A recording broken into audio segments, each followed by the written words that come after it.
Et depuis que je rencontrais Jésus, et depuis que je le trouvais, j'ai tourné vers lui mon regard. Je regarde mon passé et j'en souris. Je fixe mon avenir et il est plein d'espoir.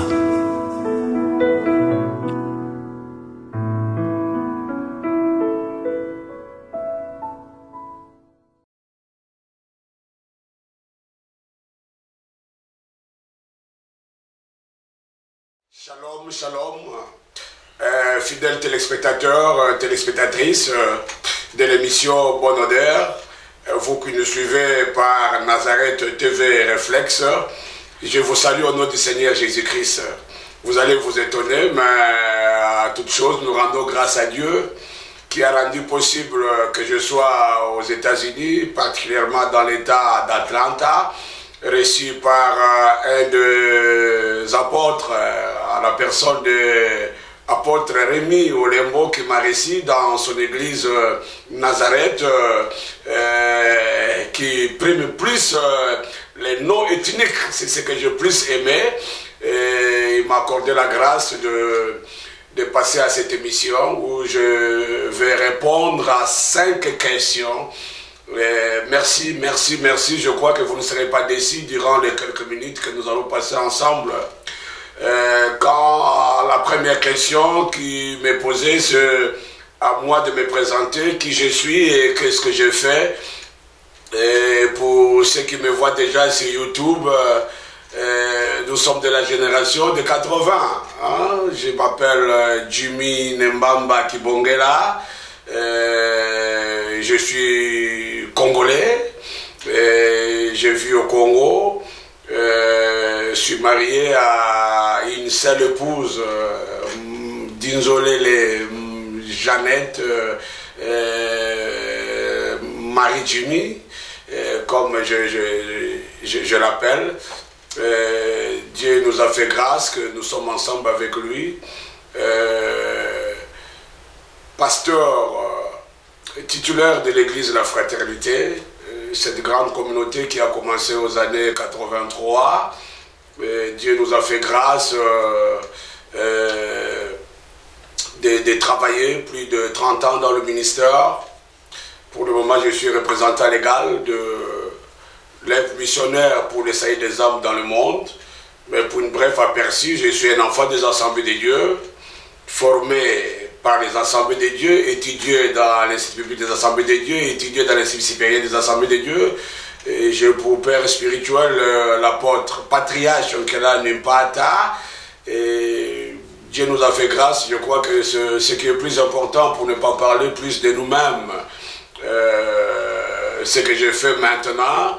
Je suis promoteur d'une école parce que, vous savez, dans la vision de l'Église, nos objectifs, ce n'est pas seulement de parler de Jésus-Christ, s'occuper des spirituels, mais cet évangile holistique qui nous demande de tenir compte de l'homme dans ces 3 dimensions, corps, âme et esprit. Et quand nous donnons aux gens l'évangile pour qu'ils se convertissent, qu'ils deviennent chrétiens, l'aspect aussi physique, l'aspect moral, l'aspect instruction, c'est ce qui a fait qu'à côté de l'église, nous avons des écoles à Kinshasa, où les enfants étudient au niveau maternel, primaire. Bientôt, ils sont au niveau secondaire et humanité. C'est notre première année où les enfants vont présenter les amis d'État. Et au Bas-Congo, précisément à Congo-Dikati, nous avons aussi une école primaire. Et pour les restes, on prie Dieu de nous aider. Et dans la vision agro-pastorale, nous essayons de nous débrouiller avec l'agriculture pour que plus tard, nous soyons cette église qui va accomplir cette parole du Seigneur qui a dit « Donnez-leur vous-même à manger ». Le reste, je suis missionnaire. Je suis missionnaire 3 décennies, je suis dans la mission. J'ai planté les églises dans la province de Bas-Congo, qu'on appelle aujourd'hui Congo central. J'ai plus de 12 églises. Quand vous commencez à l'Info, Congo-Dikati, Nyengi, Nsekinkengi, Kinyangi, Kinsakumwanda, jusqu'à Zonfi, bientôt à Masikila, je suis à Lukungamputu. Nous sommes dans l'aile de plateau de Bateke où nous avons l'église à Mokapolo, à Abita, à Dakwapembe et à Kingakati. Et en Angola, nous avons commencé l'œuvre à Palanca où des enfants des fraternités qui dirigent. En Afrique du Sud, on a des enfants qui font fierté de la fraternité à Djobour et à Cape Town. Les restes, ce sont des enfants qui sont sortis dans le ministère, qui sont éparpillés dans le monde, qui sont pasteurs partout en France, en Belgique, en Suisse, en Allemagne, au Canada. En fait, c'est ce travail. Et Dieu m'a fait grâce maintenant, après 33 ans de ministère, de commencer maintenant à écrire. C'est là où j'ai écrit mon premier livre, Les épreuves inévitables dans le ministère, que nombreux parmi vous aura la chance de trouver sur les nets et pourquoi pas l'acheter sur les nets. Voilà ce que je peux dire sur mon brève présentation. Je suis conférencier, j'anime des conférences, je parle du Seigneur et je suis missionnaire. Quant à la deuxième question qui m'est posée, c'est quand, par rapport à quand, c'est l'année et comment c'est décrire comment j'ai reçu Jésus-Christ. Ça c'est vraiment une question formidable. Et quand il faut que je témoigne de ce que Jésus a fait dans ma vie, je suis converti à 83. Et j'ai reçu Seigneur Jésus-Christ comme Seigneur et Sauveur dans ma vie. Mais avant de recevoir Jésus-Christ, je suis né dans une famille de 9 enfants, je suis 6e. Mon père et ma mère, ils étaient de païens, des païens. Je suis né un très bon garçon qui n'aimait pas trop de bagarres, qui n'aimait pas trop de problèmes. Mais comme a dit des philosophes, l'homme est né bon, c'est la nature qui lui a rendu mauvais. Je suis devenu toxman, voleur, bandit. J'étais croque noir. Je ne pouvais pas supporter les choses de Dieu, ni prier, ni aller à l'église. C'est nous à cette époque-là où quand il y avait deuil, on pouvait chercher à faire les désordres, mettre du chanvre dans le thé, disperser les gens, jeter de l'eau, chanter des cantiques qui ne donnaient pas gloire à Dieu. Et quand on voyait un homme qui avait les cheveux blancs, on lui soutenait d'être sorcier, il faut prendre un brique, lui jeter, lui casser les bras. C'est dans cette ambiance, ce qu'on pouvait dire aujourd'hui chez Kuluna, c'est ce que nous étions là. Vous avez quitté la maison, vivre dans le village, dans le brousse, faire les désordres. C'est ce qu'était Jimmy Nembamba, loin du Seigneur. Et dans mon état là de paganisme, de sataniste, de possédé, Dieu merci que j'avais un frère qui avait déjà fait le pas avec le Christ, qui intercédait avec le frère pour que Dieu me fasse grâce de les rencontrer. C'est comme ça, je ne peux jamais oublier ce jour-là, lors d'une campagne d'évangélisation, on témoignait de Christ à 83. À 83, j'avais écouté l'évangile du Seigneur. C'est comme ça, nous bénissons l'époque du réveil de 80, 81, 82, 83. L'évangile était prêché, c'était seulement Christ crucifié. Et j'étais là, je suis venu comme spectateur pour voir ces sorciers qui rendaient témoignage et qui parlaient de Christ. Et c'était ce jour-là. Je ne peux jamais oublier ça. J'étais dans la foule. J'étais dans la foule, dans ma curiosité. Il a dit, qui veut recevoir Jésus-Christ? Moi, j'avais fait comme ça. Et j'ai répété cette prière. Chers pasteurs, collègues, serviteurs de Dieu, n'oublions pas, c'est ce moment où, après avoir prêché l'évangile, donner l'occasion aux gens de répéter cette prière pour inviter Jésus-Christ d'entrer dans leur cœur. De loin où j'étais, je répétais, sans pour autant parler, mais au fond du cœur, Jésus-Christ. Jésus-Christ, je suis pécheur, je te reçois. Et c'est cette prière qui m'a transformé.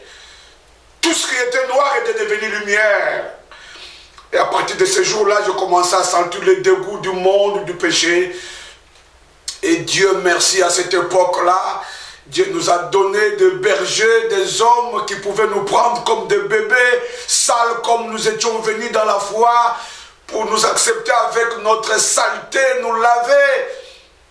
Oh, c'est là où j'ai béni le ministère de Campus pour Christ, avec les 4 lois spirituelles, suivi des affermissements, première au 8e affermissement, classe des découvertes, et poursuivre le séminaire de l'ordre suprême et devenir gagneur d'âme. Et avec la ligue pour la lecture de la Bible, ces 2 ministères que je ne cesserai jamais de saluer, l'étude biblique chaque samedi à l'église baptiste Sénéco qui était proche de nous, parce qu'à cette époque-là, 80 à 85, nous vivons dans le groupe de prière. Et on allait seulement prier, on priait le soir et chacun pouvait choisir une église pour aller avoir le baptême. C'est comme ça que j'ai reçu mon baptême en 84. Mais déjà, j'étais déjà frère en Christ. Je prêchais déjà l'évangile. C'est comme ça que je suis venu au Seigneur. Et c'est Jésus qui m'a transformé. Et je me souviens, quand je réalise ce que Jésus a fait pour ma vie, je suis arrivé même à composer une chanson que j'aimerais un peu vous donner quelques bouts là. C'est que tu as fait pour moi, c'est merveilleux. C'est que tu as fait pour moi, c'est merveilleux. Je t'ai perdu, tu m'as sauvé. Je t'ai perdu, tu m'as sauvé. À toi j'ai la vie éternelle, à toi j'ai la vie éternelle. C'est ces cantiques que j'avais composés après ma conversion, que j'ai chanté, et j'ai dit merci au Seigneur. Je ne peux jamais oublier, c'est Jésus-Christ qui a fait du mieux dans ma vie, qui m'a fait son enfant, et qui m'a appelé dans le ministère. Et je les servirai jusqu'à la fin de mes jours. Et quant à la 3e question, quel est le témoignage le plus marquant de ce que Jésus-Christ a fait dans ma vie? Mais je crois que c'est ça, c'est de me rencontrer, c'est de m'accepter et de m'appeler pour le ministère. Ce qui fait que depuis cette année-là, 83, je suis devenu soldat de Jésus. Et quand le Seigneur m'appelle, il me dit, Jimmy, la mission que je te donne, c'est de faire connaître Christ là où Christ n'est pas connu. Ce qui fait que depuis ces années-là, je n'ai pas plus vu les grandes villes, c'était plus les villages. C'est ce qui va justifier à 87, je suis allé à Mbetengi. Je crois que tout Quinois connaît Mbetengi à 83. Une contrée réputée dans la sorcellerie, dans la magie, où les fétiches se vendent comme des morceaux de pain sur le marché. Et ceux qui sont partis là-bas sans être préparés au moins par les seigneurs, ils ne sont pas rentrés chrétiens serviteurs. Mais moi, je suis allé à Mbetengi à 87. Avec une équipe de 15 personnes, nous sommes arrivés, nous avons détruit le puissant des fétiches, les Mfumu qui s'habillaient en pagne, ils se sont convertis. Nous avons amené des sacs de fétiches de Mpungu que nous avons brûlés. Aujourd'hui, l'église existe. En fait, c'est ce que le Seigneur a fait pour moi, c'est plus beaucoup. Et il me donne le ministère de l'évangile, de l'évangélisation. J'ai tenu ma première croisade en plein air, s'il vous plaît, à 89. C'était dans le terrain de marché Makala, et marché de Makala, Winza Makala pour les amis qui connaissent, campagne en plein air.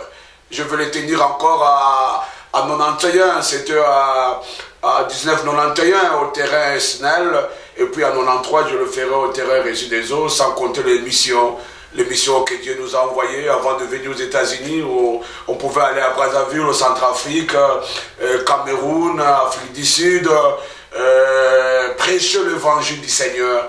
À Bandundu, on est parti, à Kisangani, à Lubumbashi. Ces 3 décennies, le Seigneur nous accompagne, et voilà aujourd'hui, il nous accorde la grâce d'être aussi visiter l'Amérique et parler l'évangile de Jésus à la communauté congolaise, à la communauté africaine, pourquoi pas à ces Américains, Dieu nous mettra devant notre chemin pour que nous leur parlons de Christ. Donc, quant à dire le témoignage le plus marquant de Jésus-Christ qui a fait dans ma vie, c'est le plus grand miracle de prendre Jimmy de la boue, du néant, du paganisme et le faire devenir chrétien.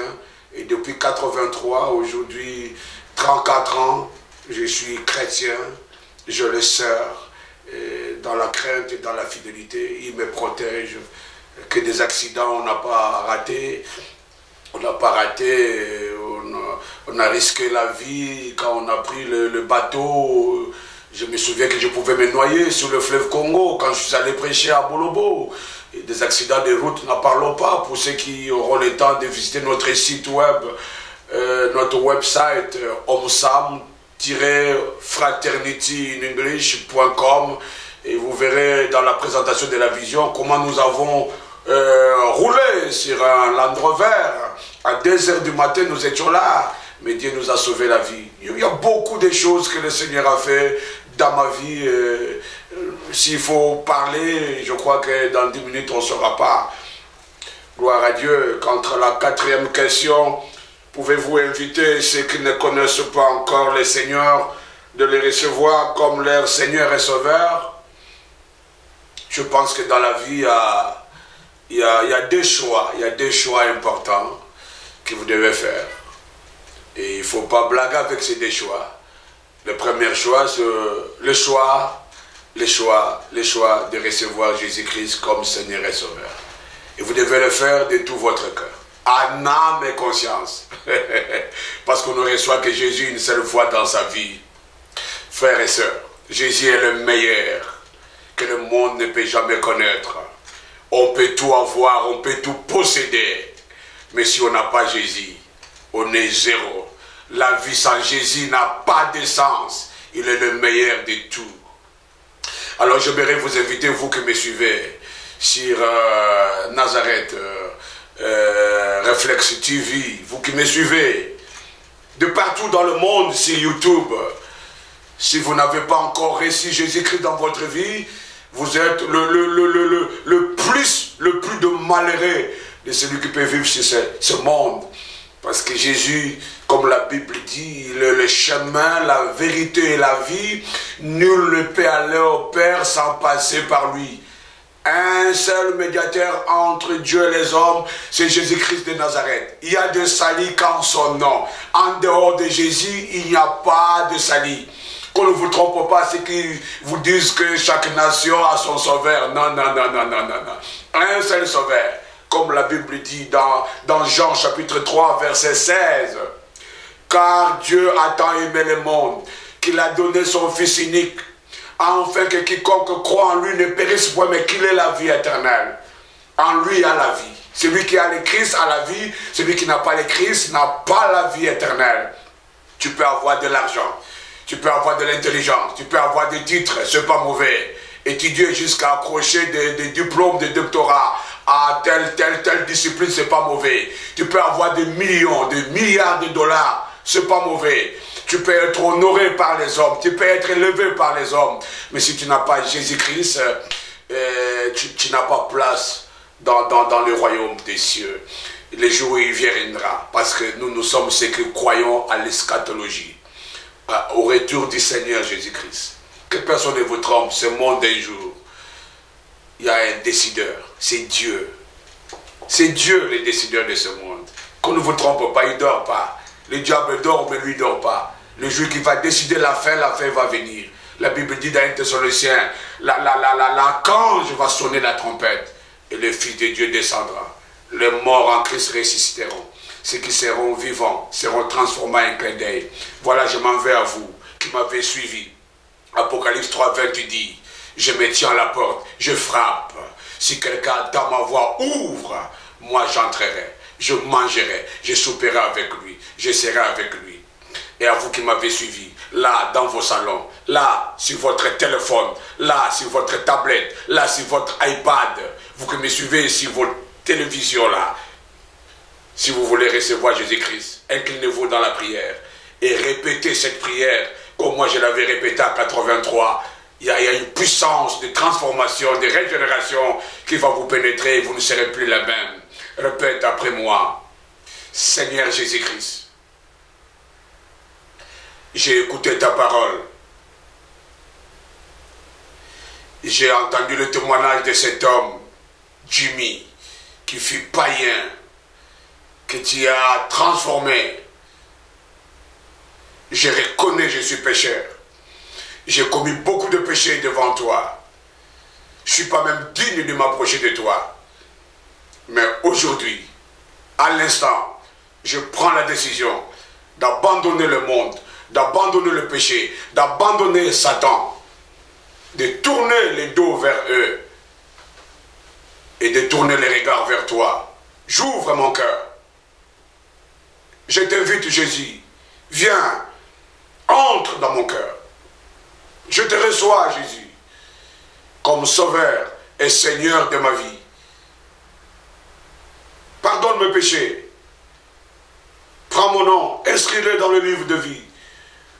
Pour qu'au dernier jour, quand tu feras l'appel, tu m'appelles par ton nom. Je crois à cette prière. Merci de m'avoir pardonné. Merci d'accepter d'entrer dans mon cœur. Je suis à toi. Je suis pour toi. Donne-moi ton Esprit Saint qui vienne en aide pour que je marche cette fois-ci dans la sainteté et dans la justice jusqu'à temps de ton retour. Merci.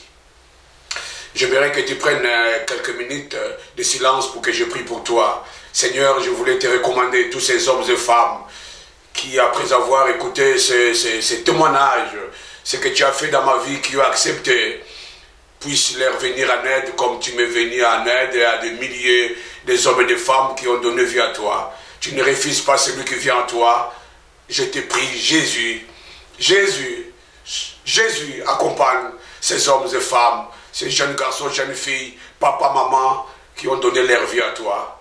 Accompagne-les comme tu m'as accompagné. Donne-leur le Saint-Esprit pour qu'il les aide dans leur foi chrétienne. Je te bénis au nom de Jésus-Christ. Amen. Gloire à Dieu. Gloire à Dieu. Il est magnifique, il est extraordinaire. Je m'aimerais enfin, pour clôturer cette émission, passer à la 5e question. Quel est votre verset de la semaine? Mon verset de la semaine, je m'aimerais partager avec vous ce 1 Corinthiens. 1 Corinthiens chapitre 9, du verset 24 au verset 27. Et vous voyez qu'il y a plus ou moins 5 versets, je ne saurais pas vous le réciter. Mais dans ce verset, l'apôtre Paul nous parle de tout ce qui court les athlètes. Il s'impose toutes sortes de disciplines pour des couronnes qui sont corruptibles. Mais Paul dit, nous courons pour avoir des couronnes incorruptibles. Alors la pensée qui est dans ces versets, c'est la discipline. La discipline. La discipline dans notre vie par rapport à la foi. Mais moi qui vous parle, de 83 en 2017, 34 ans, s'il n'y avait pas la discipline, c'est peut-être que je ne serais pas encore chrétien et parler de Jésus-Christ. Je me suis discipliné. La discipline par rapport aux études. Vous savez, si vous n'étudiez pas, surtout vous qui vivez en Amérique, laissez-moi vous dire, vous êtes dans un environnement très complexe, très complexe. Sans discipline, vous n'allez pas réussir. Quand on est discipliné, on ne mange pas n'importe quoi. Il faut veiller sur ce qu'on mange. Cherchez plus à manger bio, au lieu de manger ce qui est sucré, ce qui est salé, ce qui est gras. Ça peut vous diminuer la chance de vivre. Dieu nous a donné l'intelligence de ne pas tout manger. Voilà pourquoi Paul a dit tout est bon. Mais il faut choisir dans le bon. Il y a ce qui est mieux. Discipline, c'est ça la pensée. Paul dit, je traite mon corps dur. J'ai la CGT. Je ne vais pas, après avoir prêché les autres, sauver les autres, que moi-même je sois inscrit. Discipliné. Discipliné par rapport à la foi. Discipline par rapport à la consécration. Discipline par rapport à la sanctification. Discipline par rapport à la vie de prière. Discipline par rapport à la vie de la méditation de la parole de Dieu. Discipline par rapport aux principes bibliques. Il faut servir Dieu. Josué a dit, moi et ma maison, nous servirons l'Éternel. Quand même, vous êtes en Amérique, en Europe. Ne soyez pas ce genre de chrétiens qui ne partent qu'à l'église le 25 décembre. Ils n'ont plus le temps, ils ont le temps pour le travail. Mais ils n'ont pas le temps pour Dieu. La communion fraternelle est très très importante. La Bible dit, il est doux et agréable aux frères de rester ensemble. Ils étaient assidus au temple.